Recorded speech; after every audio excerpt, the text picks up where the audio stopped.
បាទជំរាបសួរពុកម៉ែបងប្អូនទាំងអស់គ្នាថ្ងៃនេះយើងមកលេងស្រែទៀតហើយបាទមើលទៅមានការរៀបស្គូស្គីតាមផ្លូវហ្នឹងណាពុកម៉ែបងប្អូននេះឆ្នាំនេះ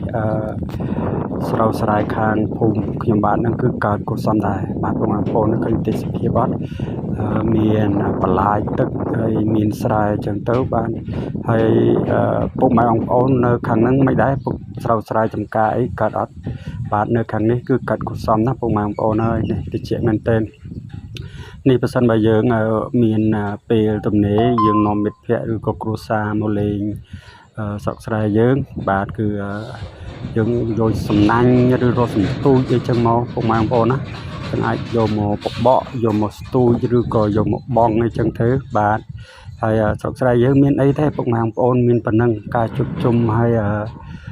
យើងមានត្រីមានក្តាមអីចឹងទៅណាពុកម៉ែបងប្អូនណាហើយយើងដុតអីចឹងទៅយើងដុតយើងអាំងទៅយើងជ្រលក់អំបិលម្ទេសក្រហមអីបាទរ៉ូមែនទិកមែនទែនពុកម៉ែបងប្អូនណាហើយបើមាន speaker ឬក៏មានចម្រៀងអីយើងចាក់ស្ដាប់កំសាន្តនៅវាលស្រែបាទហើយខ្យល់បក់វឺតចឹងទៀតបាទតិចស្រួលមែនទែនពុកម៉ែបងប្អូនហើយបាទនេះគឺ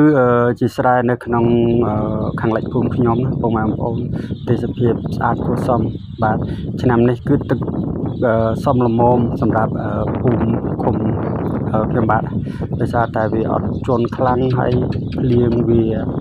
មកល្មមសម្រាប់ការងារកសិកម្មនឹងផងដែរនេះពុកម៉ែបងប្អូនទឹកនឹងបន្លាយ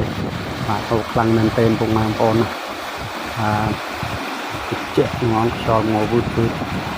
បាទសូមអរគុណពុកម៉ែបងប្អូនទាំងអស់គ្នា